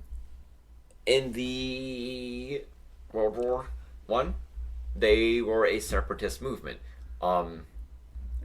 There was an insurrection based against the Russian Empire. Now you got to remember, World War One was really bad for Russia. It was really bad for Russia. Yeah, it was terrible. They did really good in the beginning, and then as soon as hey guys, look at this, we won a battle, and then Germany's like, no, you didn't. They're like, you're right, we didn't. Oh shit, insurrection. You know. They won one battle, and then it just started going downhill from there. As soon as Tannenbaum happened with Germany coming in and just beating the ever-loving shit out of them, it was just downhill from there. Lenin did his thing, and it was just fucking gone. Anyways, actually, fun point about that, this year, or today, marks the anniversary of the beginning of the February Revolution, as it was. Oh, really? Because they were using a different calendar, apparently. Apparently it was February and March for Russia, but I don't know. Russian Empire was fucked up. That's why they had a revolution. The communists won. Interesting. So, it's the February Revolution. It started off as a demonstration for first-rate feminists, and it was cracked down upon. And of course, you know what happens when you crack down on mass protests. It only spawns more protests that can only get increasingly more violent. Yep. And then within the week, all of Russia was in flames. So, and then they deposed their leader, substituted them, or their leader imposed reforms that only lasted for about 7 months. And then the October Revolution came, and that's when the leaders just suddenly stopped breathing. And then, communism happened for the next 5 years, and, the rest is history, the Soviet Union. But that all happened, that was all today in 1917. Oh. So that would be 103 years ago. Anyway. Going back, so now the definition you use is mostly the first one. Yeah, I really got sidetracked there. The whole point of the second definition in nationalist intent was Poland was one of those, because the Polish state didn't exist until the fall of the Russian Empire. Polish people were nationalists, very nationalist. They wanted their own state, and it's as in a sense anti-imperialist as well, because empires have this bad tendency to annex the fuck out of everything. Uh-huh. So say an annexed country got annexed. Of course, nationalism is a libertarian view at that point. They want that imperial power gone so that they can rule for themselves. Yeah. Yeah. So it's at that point where and then you get Germany where they do have a state, and then they're like, but we want more of the state. Yeah, we want an authoritarian state. And we also want to kill 20 million people. Fucking brilliant. Yeah. But anyways, yes, we're gonna focus more on the first one. First one is so, like I said, I'll reread it. The action or fact of treating someone unfairly in order to benefit from their work. Well, see, this is random, but I thought, you know what? This is essentially the argument for intellectual property. Yes. It's basically saying, hey, I created this idea, and someone else took my idea. Yes. And benefited from it, so that's theft. Yes. You know what I mean? So yes. That's basically the argument for IP. I know that's not what we're talking about, right. But it's similar. It's interesting how it's the same argument basically. Another thing. I'll just Google it. Okay. Yeah. So the thing is, sometimes what's fair to you isn't fair to me. And fairness is very subjective. So if I take a job that pays me $10 an hour at McDonald's, well, say I find it fair, but it's unfair for someone else. Well, I mean, Yeah. that's the thing. It's fair is it's all relative to the individual, and so there's no objective, consistent way of dealing with it. Right. And the one thing, again, as I'm looking at this right now, the one thing I like about that first definition, it is exactly symmetrical to the wage labor theory of value, which is Marx. Fucking hey, the proletariat's being exploited. That's pretty much what the definition is in my own that I see right here. The action or fact of treating someone unfairly in order to benefit from their work or labor. I'm not going to pay you for the work you did. I'm going to take the surplus value of it, and it's mine now. I don't understand surplus value either because well, I mean, it only works, at least from my understanding, in terms of state fiat currency. Yes.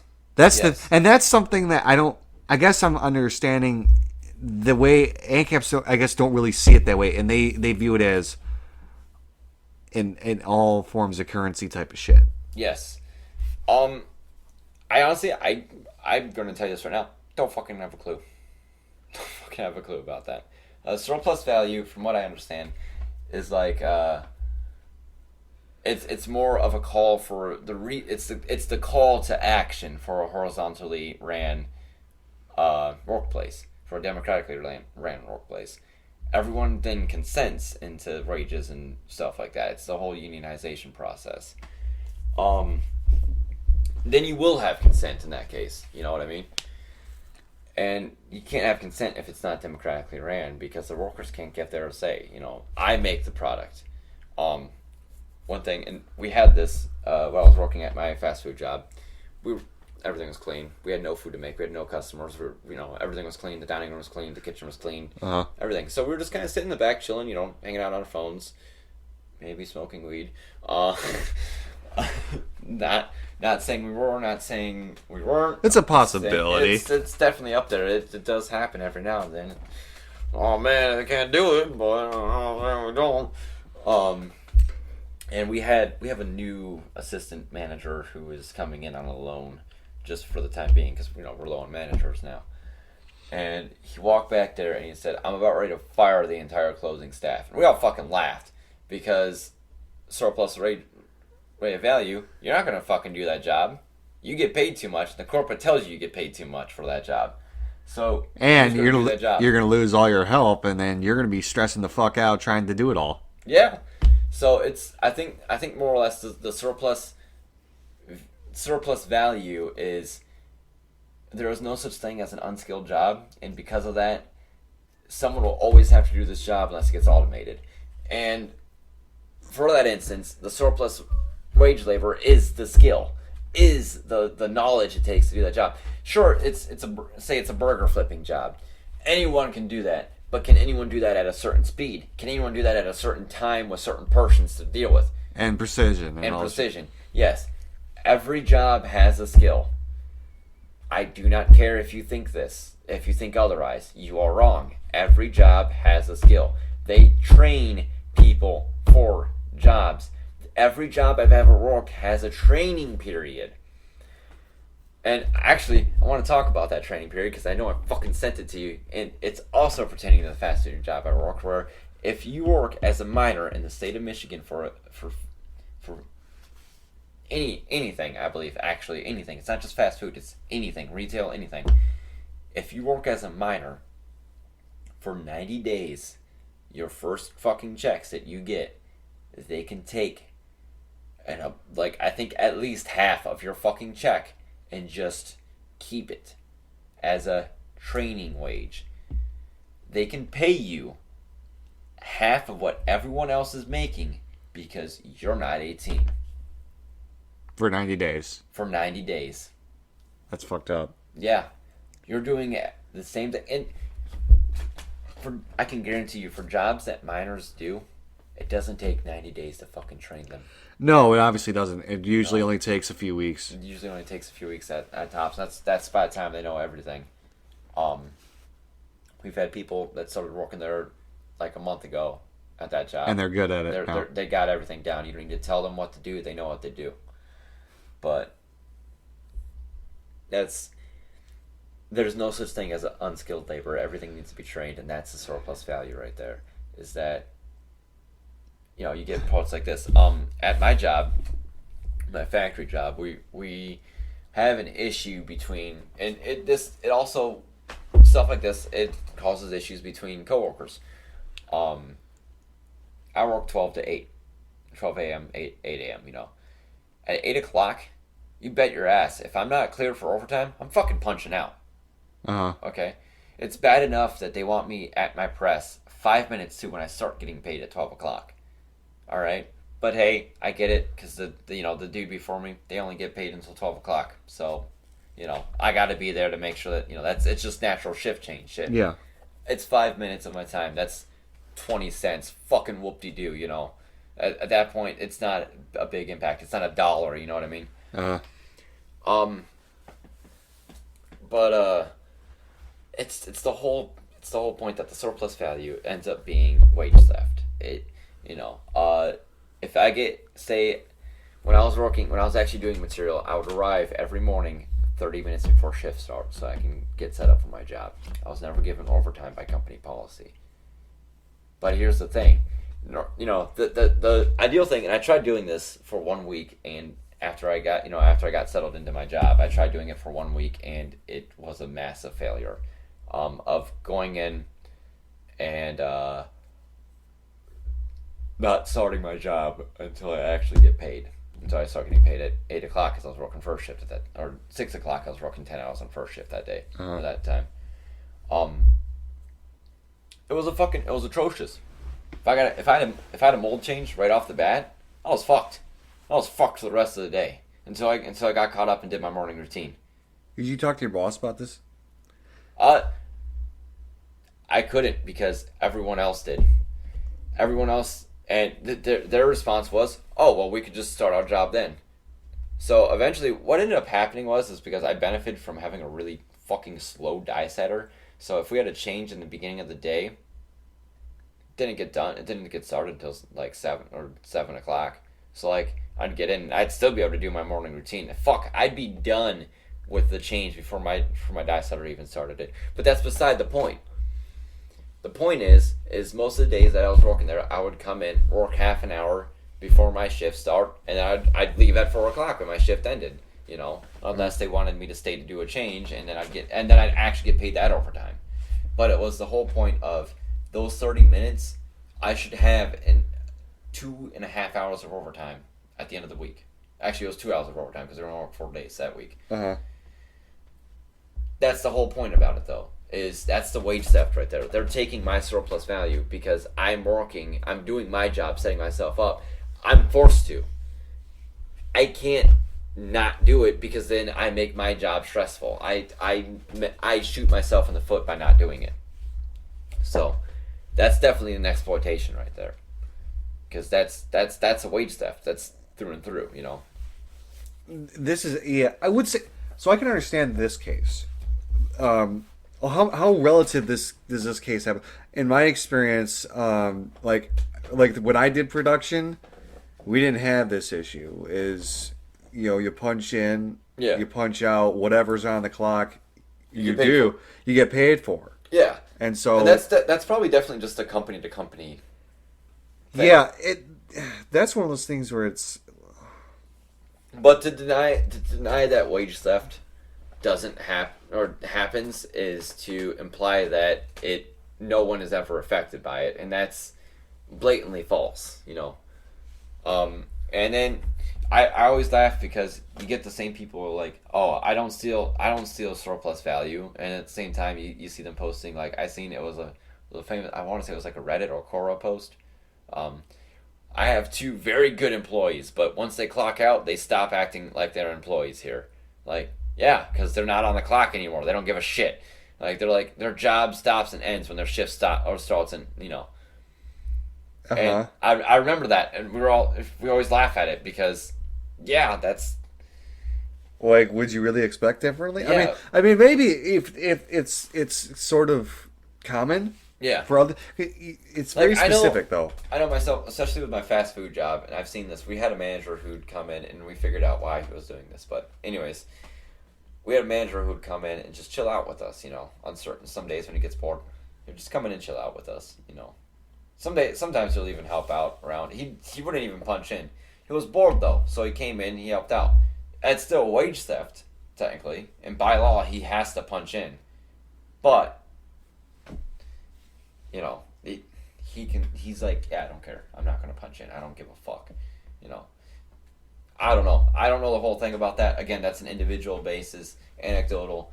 But the whole point about that is the company profited off of him doing labor for free.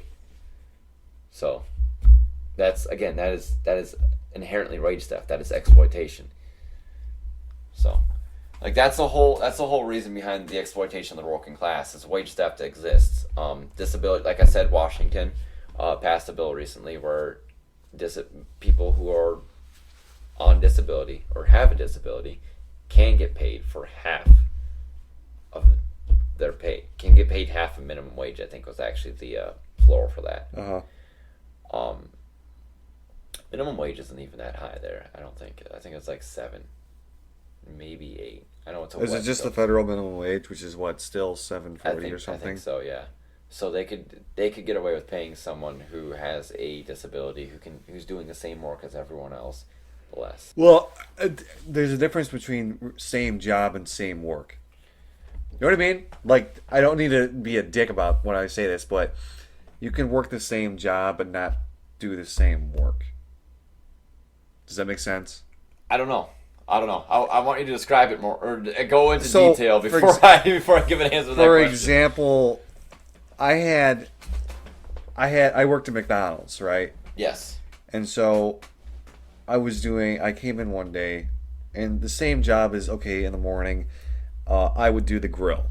So I'd cook all the round egg, the sausage, the steak. Yeah. And then when I first came in, actually, that's when the overnighters would leave. And for the first hour, I was the only one in the kitchen who would cook the food and make the sandwiches and food and everything. And so there was this one guy who came in. He did fuck all, really. Like, he would just half-ass everything. So although he's doing the same job, he's not putting in the same effort. He's not doing it at the same pace. He's not. He really doesn't. He just does enough to get by and not get fired or in trouble for it. Right. But he's not putting in as much effort into their work as I am. You know what I mean? Yeah, I get that. But I think the question here is not about work ethic, because I think that's more of a work ethic question.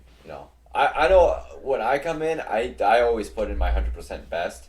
Unless, for instance, I'm really pissed off at my boss, then I can give a fuck less about it. But that's case by case basis.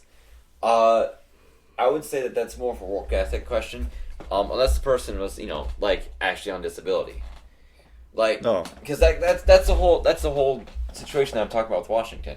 Was you could get someone who say has a disability, like epilepsy. I believe epilepsy qualifies for disability benefits sometimes. Depends on the severity, but say you have someone who's an epileptic individual, and they're doing the same job, and they do it just as well, because they're severe enough to qualify for disability, not severe enough for that it fucking ruins them, as they're trying to do their day-to-day activities, yeah. So what happens is you end up getting suckered into this thing where this person is putting in the same labor, same effort, and say they have a great work ethic. Okay, they're putting in the same amount of work, same amount of effort as someone who doesn't have epilepsy, someone who is doesn't have a disability. They should get paid the same work, same pay, right? But they're not now in the state of Washington. They can now get legally paid half minimum wage. And I can guarantee you the corporate will probably do that. So it's more or less a gripe about corporations. It's not more or less about capitalism. It's just a lot of times capitalism usually ends up with corporation. So, again, Yeah. I would always like to point out capitalism, at least in my respect, it's not evil. I don't see it as evil. I see it as it can easily, and socialism the same way. I mean, we've seen fucking communist governments. Stalin, shit human being, complete shit leader. But the ideas that he represented, and a lot of times I found value in. It's separating the idea from the believer. Capitalism, I don't view it myself as inherently evil. I believe the people who practice it a lot of times historically have been people who had ulterior motives and who have ended up using it to exploit people, like the United States government, So basically, you believe that evil people will just exploit any economic model. Exploitation exists anywhere. If there's a will, there's definitely a way, and anyone who wants to agree. And in the end, again, the whole thing about exploitation is it exists.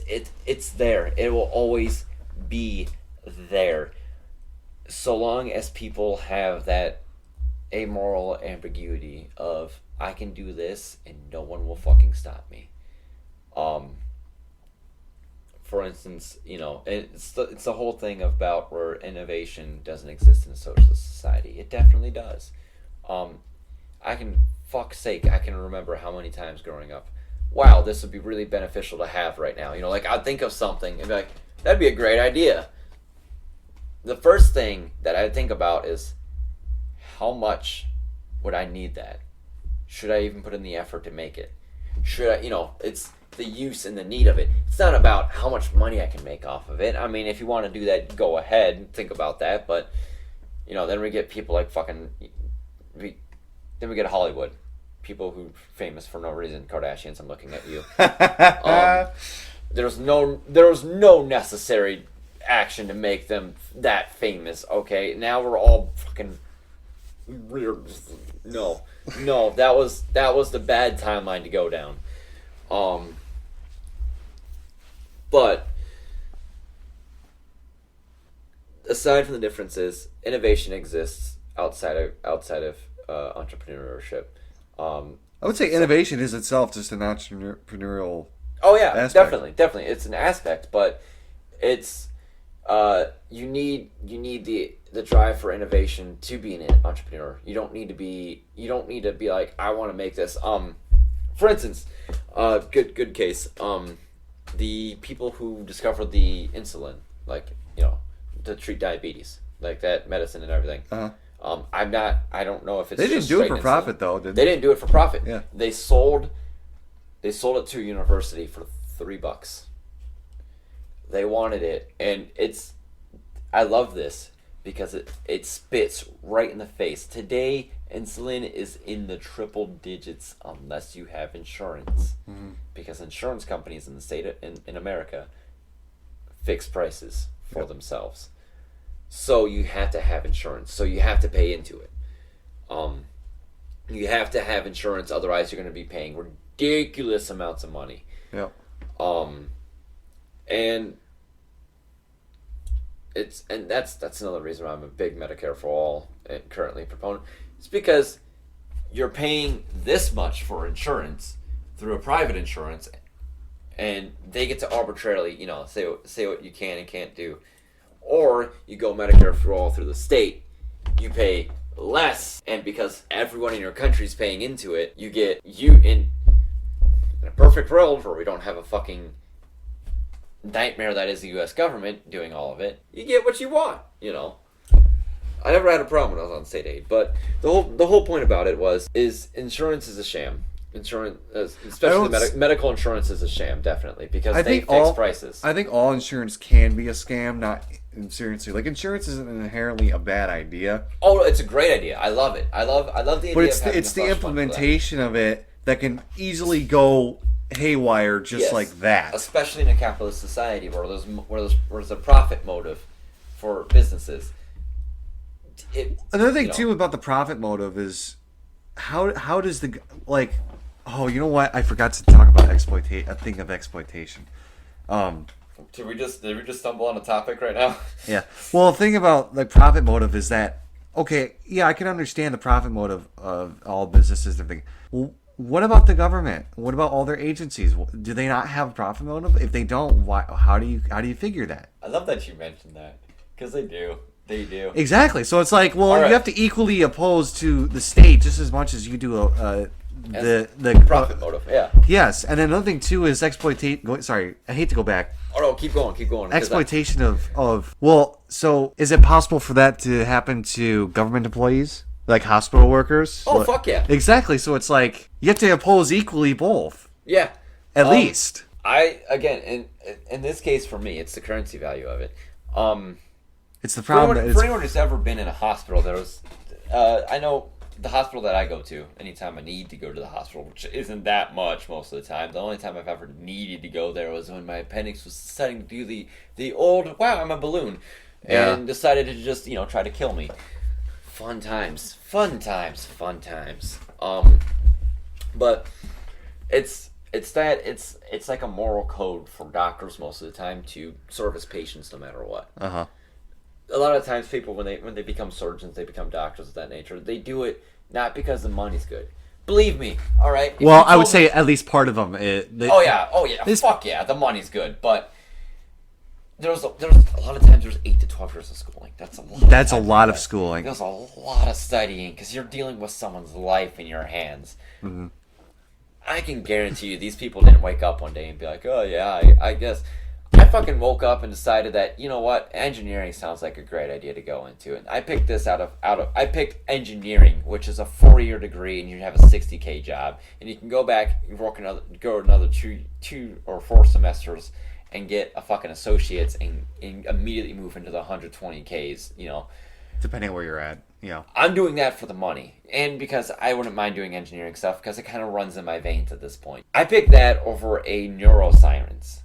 Neuroscience pays fucking oodles more than what I'd be doing engineering, but it's a 12-year program because most of the time you end up having to get that doctorate, and you end up having to invest so much time and money and effort just to get there. There has to be a lot of times you got to think these people aren't doing it for the money. At that point, I'd say fuck the money. I'd go learn a trade and make the money, and then laugh at the person who did it for the money. Like, wow, you really fucked up if you're only doing this for the money. A lot of times people do it because they want to save people's lives. Yeah. They want to. Or they're just very interested in the topic and subject. Yeah, or they're fucking psychopaths and just want to cut people open and see what makes them tick. Remember that next time you go to the hospital, everybody. Anyways. This is really random, but you'll get a kick out of it. I've got a coworker whose wife works at a hospital, right? And another fucking psychopath? No, but it was hilarious. So one of my other buddies, they know each other. They go back a ways, and when he met his wife, he's like, "Hi, what do you do?" And she's like, "I stab people." And ever since then, he's like, "Dude, your wife scares me." I mean, yeah, we have my best man. His sister actually works in a code blue, at a Beaumont, and I don't know if you know what a code blue is. It's a trauma. Usually, very like when they say trauma, they mean motherfucking trauma, like stuff that will cause PTSD, car accidents, shootings, and stuff like that. There was one story where she can't go into details about a lot of it, but this was during her first time, so she needed to talk to someone about it because some of the shit she sees scars people. My buddy was wondering how she can go on 20-hour shifts without having to worry about sleep. I'm like, dude, I can guarantee you she doesn't worry about sleep all that often. I'm like, because she was describing to us, they brought someone's, and it wasn't even in like a surgical bag. It was someone's full fucking arm, dead ass right arm, in a bag, in a plastic Meyer bag. Just, ouch. Here you go. Sew this back on. Oh my gosh, how the fuck do you lose an arm like that? I don't know. It was a car accident, but oh my gosh. At that point, you gotta say just a lot of things. Is the money worth it? Is the scarring worth it? And at that point, no. I'd go be a fucking soldier if I want to see some rough shit for that money, because at least I know I'm getting some good benefit out of it in the end. Yeah. But there's definitely I think the whole like Medicare for all is exploitation and slavery. I think that's benign because in the end of the day they're still getting paid. I see my whole issue with that is a lot of times when capitalists say, "Oh, that's slavery," is a lot of times that's slavery, but normal wage theft and normal other skilled things like EMTs. I'd say that's really fucking skilled. They get paid $13 an hour median. Okay. Poverty line in America, they're placed below the poverty line. Is that job unneeded? I would rather have paramedics needed more than doctors because paramedics usually do a better job at saving lives than doctors. And the only reason why I say it is because paramedics know a lot about first aid and can stop bleeding and eventually save lives just by doing that. I think paramedics should be paid a lot more. I think paramedics should be paid at least 20 an hour, at least 30 an hour, hell. But they're not. And I think that's one of the big problems. That is slavery I think that's slavery in itself, but people don't want to fucking talk about it. They don't want to pay fucking extra taxes for something that they can benefit from. That's what it is. It's paying an extra tax for an insurance. You already pay the fucking insurance company. Why not just get rid of the fucking middleman, pay the government $5 a week, $10 a week, $15, maybe even $20 if you make all that fucking money. And, fucking just go for it. You're never going... The odds of most of the people who say that ever seeing the same amount of money in their bank account as Jeff fucking Bezos are very slim. And that's what I think a lot of people don't understand is that being a millionaire is something that is very hard to do. I would say it's gotten a lot easier. It's gotten a lot easier. The bar has really been lower on that. Yeah. But the odds of ever making that obscene amount of money is, it's still very small, even if it's still increasing. Myself, I'm a minimalist. Like I realize that whenever I say I'm more of a primitivist, no, I'm a minimalist in nature. If I ever get $1 million given to me, I'm only going to have a job that keeps me physically active. That's it. I can get a house with that. I can get the land that I want with that. I can get everything that I want and need to live comfortably off that with like a minimum wage job pushing cart somewhere. I'd be completely fine with that, honestly. And that's the whole thing that people don't understand is greed is something that happens where then you're like, I want more though. I want more of this. I want to keep doing it. I believe it also ties into the fact that our modern society, culturally and socially speaking, is that it's very discontent. Yes. In terms of they never have enough and they're never grateful for what they have. It's the consumerist outlook. Yeah. Which I will say, which gives me hope for our generation because our generation is one of the poorest generations. So there's not much of a consumerist outlook there because we can't fucking afford anything. So we find more pleasures and stuff that we can do without affording it. I think it's split. I see a lot of like for example, my wife's sister's sons. Yeah. They're part of. They go to the public school and everything, and they. They're all about your nephews. My your nephews. Yeah, sorry. Sorry, I was bothering me. I'm like, what does that mean? Nephews. I'm sitting there doing the calculus in the air and just like, wait a minute. My nephew. I could have said it better. Yeah. Anyway, my nephew's for example, my wife specifically, she couldn't give a shit less about things like name brands, looking exactly, yeah. looking the part and playing it. You know what I mean? And she hated that. She could give a shit less if they bought shit from a thrift store. And for me, I'm the same way. I don't give a fuck about the name brand. At this point, it's just budgeting. It's just that too. But there's so many people out there today that are materialists. They want but they're still poor. Yeah. And it's which is the fucking dumbest thing ever. It's because you're poor, but you're poor because you care more about shit like that when it doesn't really matter. I've seen grown-ass men. I mean, this was back when I was 20, so grown-ass men is very subjective here. They're just grown boys. Spend an entire fucking $300 minimum wage 1 week paycheck on Jordans. Oh, They wanted those fucking Jordans so bad. my nephew actually loves them. He spent like over $200 on Jordans. I'm like, what the fuck? That's I don't get stupid. it. You wear them on your feet. They're going to get fucking dirty. I brought fucking work boots to this because I'm probably going to be going to my third shift factory job after this. Look at this shit. Look at how fucking broken up those things are. I've been running these things for 2 years, okay? Look how fucking broken up that are. You think I care about this? This isn't even Carhartt, okay? This is not Red Rings. This is Wolverine. How many motherfuckers do you know that wear Wolverine work boots? None. I just got these for free one day in a giveaway. I'm like, fuck it. They're my work boots now. Oh, I will say. They do the job well enough. That's all I care about. I don't care that they're dirty. I don't give a fuck. They do the job well. I haven't lost a foot yet. I'm good. Yeah, to give you my understanding, I bought new work shoes off of Wish. $30 Yes. $30 I got fucking steel toe shoes. And they're actually pretty decently comfortable. And it's like, Did they come from China?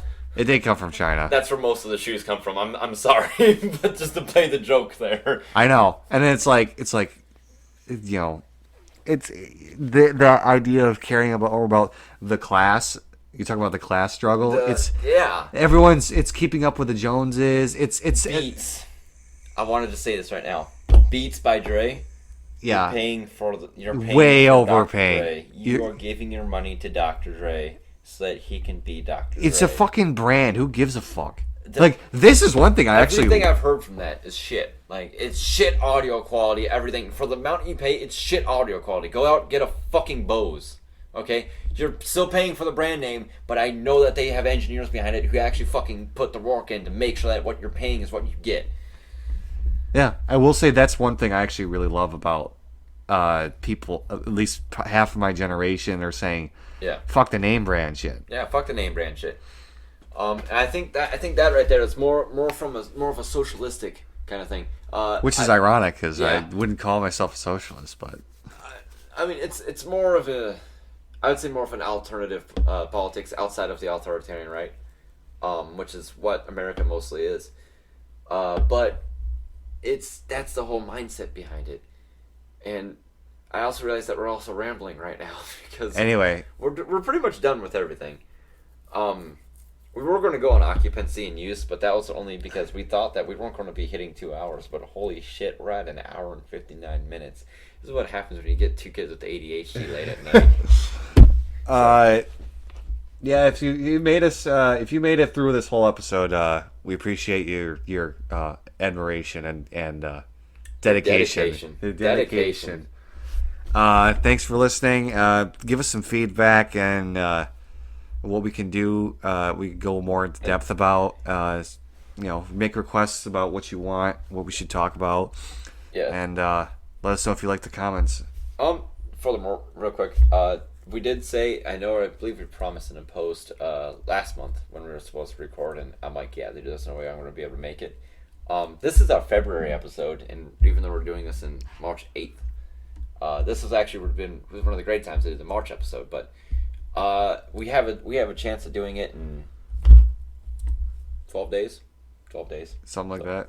So, this is pretty much just a February episode.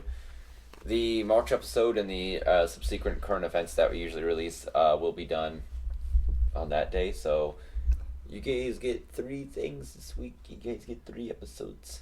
This month. Month. Not week. I'm sorry, time has become baseless to me. All right. Anyways. Anyway, peace out. Y'all have fun.